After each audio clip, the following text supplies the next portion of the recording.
Bait ball, bubba. So when you get a chance, head over to my forum, esoxworld.net. A lot of good articles posted on there, a lot of great videos, tips and tricks, recommendations on fishing lures, and that's what we're going to be doing today is a recommendation on a new fishing lure, musky and pike fishing for 2025.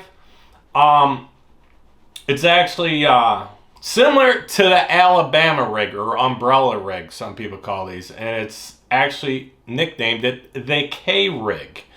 And you know, there's not too many Alabama rigs out there on the market, musky fishing wise. You know, some people are making their own custom Alabama rigs. I know that Chaos Tackle has their own called the Willens Hat Trick. And you can rig it up however way you'd like. You know, even they're like smaller, rig it up with 8-inch, 10-inch, 12-inch Poseidons. I thought about doing the Striking 8.0. But the problem with Alabama rigs is you'll find out, you know, they're all flippity floppity. And the hooks can, like, you know, cross paths with one another on the different lures, get all tangled up. And then there's another one, Musky Shop, and I think they just recently discontinued this one. It was called the Spitfire. Looked pretty sweet, but it was never in stock. And finally, I checked out on their website. Look at this, 404, page not found. So, looks like that finally got discontinued. But there's just not a whole lot of options out there for Alabama rigs on the market. You basically have to customize your own, and I've seen that's basically, if you ever see a YouTube video of musky anglers doing this, they're usually basically just custom made. I did buy the Willens Hat Trick, rigged it up with a few different lures, but I only tossed it around a little bit. I gotta modify it a little bit the way I want it so I can run those Striking 8.0s. I'll have to do like a small little leader of fishing line and try tossing that way, because I think that could be killer with the Striking 8.0 with that hard-hitting wide vibration of the square lip. I'm going to try it out. But before getting into the K-Rig, here's a video I want to show you of, you know, how much ESOX like to feed on bait balls or schools of bait fish. A lot of people just like calling them bait balls. Bait balls is fun to say. You know, when I'm out there with Alex or any of my other, be like, oh, bait ball at 11 o'clock. I mean, they're easy, real easy to spot on, live scope, or in this case, Humminbird Mega Live 2. This is posted on my website, but is one of the coolest videos I've ever seen of Mega live scope, you know, a live feed of sonar, and it's pretty cool. And, you know, I actually saw this last fall when I was fishing down the canal for muskie of Metro Park, and I went all the way down, further down, and I seen a muskie go after a school of bait fish and dart right across my live scope sonar. Sadly, at the time, I wasn't using a capture card. I wasn't recording like I do now, and I'm always posting on my clips. But I wish I would have got on video. But we got to get to this video. It's absolutely amazing. It's one of the coolest videos online. I have to say, like, everyone's always dogging live scope and Mega Live. I think people are starting to post up some really neat videos of them, and it's like expanding the sport, making it a lot more interesting and cool. Is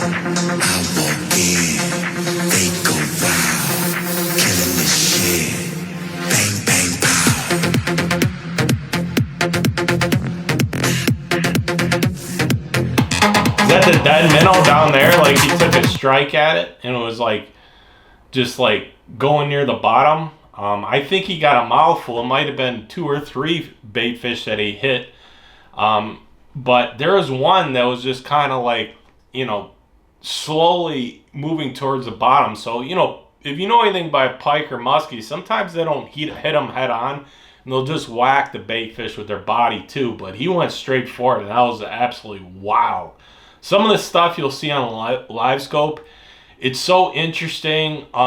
You know, when I'm out there musky fishing with live scope, basically, you know, when I didn't have my electronics, I'd have to have like an earpiece in my ear to keep me interested, to keep casting. But now that I have like Mega 360 live scope, it actually makes it more enticing, a lot more funner. It's like keep an eye on the screen, casting. I really don't have time to actually listen to like a podcast with, you know, an earbud in my ear and all that, because it just, to me, it makes it more interesting. And, you know, I have to share this clip before getting into the K-rig. This is what one angler said about live scope, how it makes, you know, fishing a lot more interesting and interesting for the new generation. Live scope is very important for the future of the sport, and I'm going to tell you why. The younger generation didn't grow up on the bank with a bobber.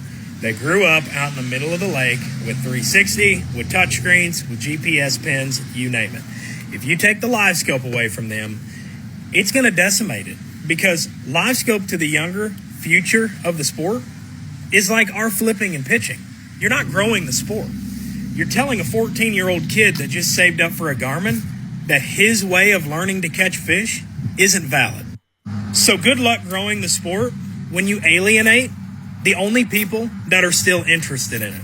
So when you strip away the tool that got the next wave of fishermen interested in the sport, don't be surprised when they stop caring, stop fishing, stop watching. But anyways, getting to the next video. This new K-rig that uses 3 Chad shads. Yeah, funny, Chad. They call them Chad shads. They stay inline, and I think they have like basically a through wire construction running down and on an angle, and it has every single swim bait in line with that through wire construction.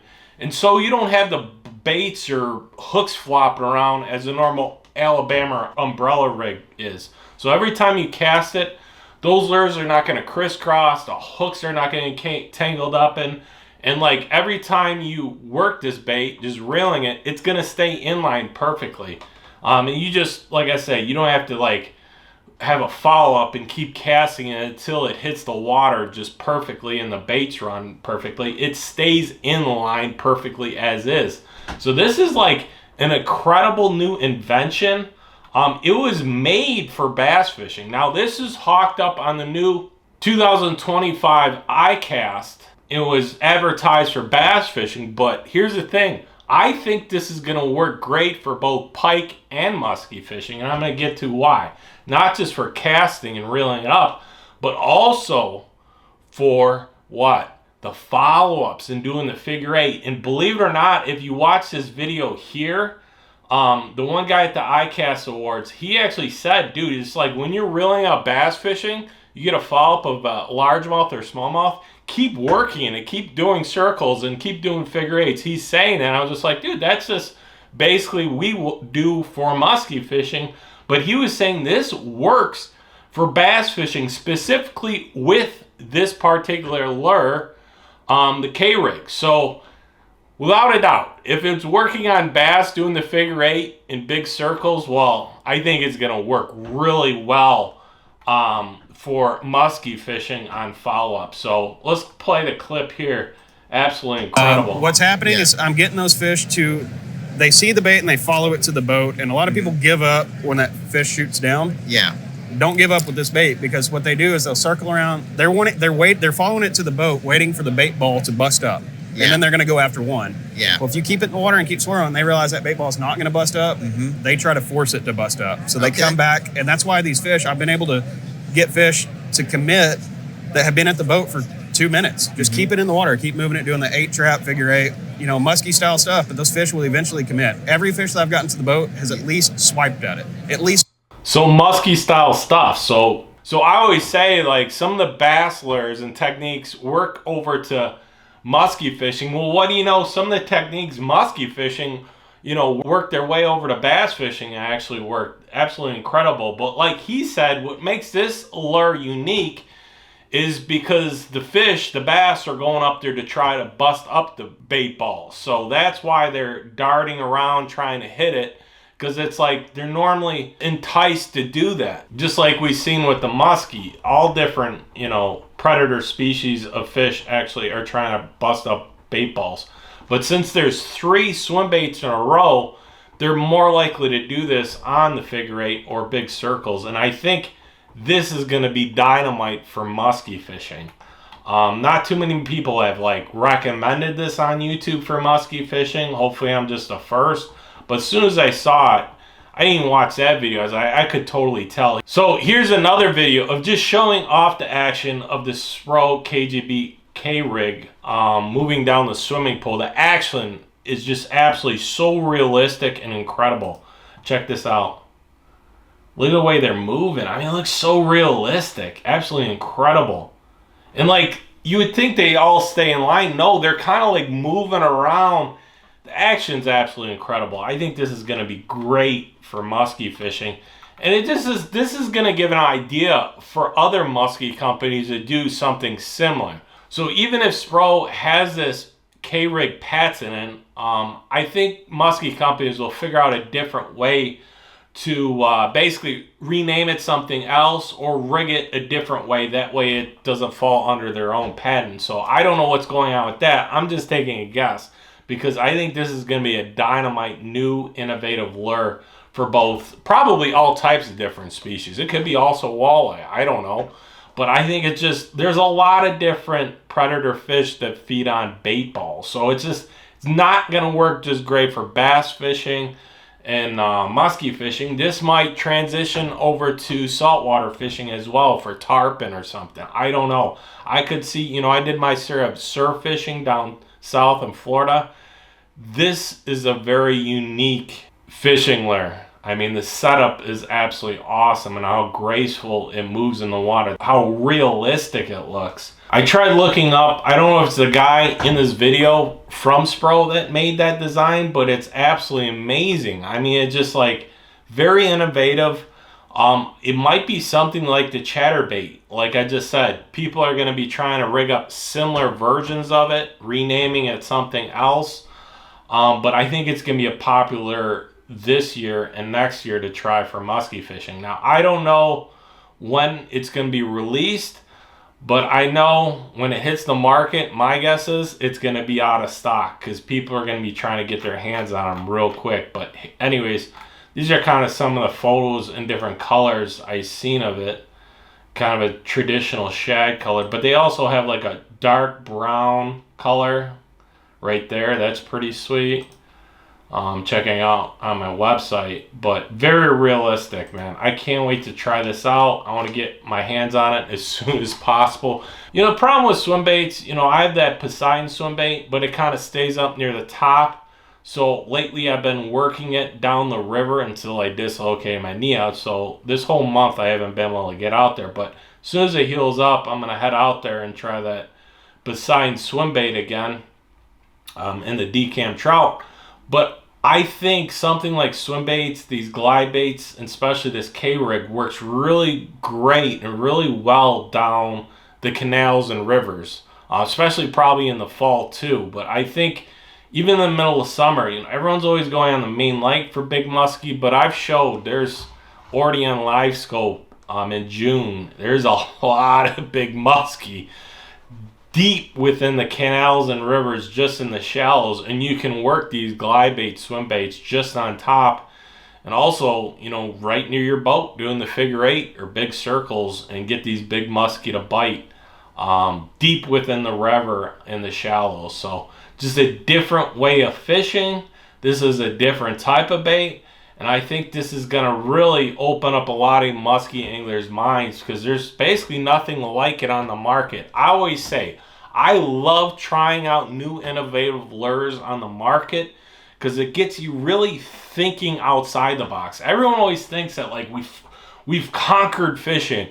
There's no new lure that's going to come out and like decimate all, and then someone finally comes out with a chatterbait that's super innovative. People are starting to just do like bladed swim baits, and finally someone modified the Alabama rig and turned it into something even better, such as the K-rig. Just, it gets you thinking outside the box, especially if you're into making custom lures, modifying your own lures. Some people call these fishing hacks, but I love trying out new lures every year, and it is an addiction, especially muskie. I mean, it's just like money can burn through our pockets really quickly, but I think this They said this is going to be like $45, $50 around that. Some of the bass fishermen are saying they're going to be rigging it up like around 65-pound test. It's like 7 ounces. I think it was 7.1 ounces. But just something to look forward to this year and next year. Like I said, I don't know when it comes out. But let me know what you guys think down below. Please subscribe. Anytime I find a new fishing lure or new innovative way to fishing for muskie, you know I don't mind sharing it with you guys and telling my thoughts on it, because I just love thinking outside the box. This is going to be, I think, a pretty groundbreaking lure for muskie fishing. So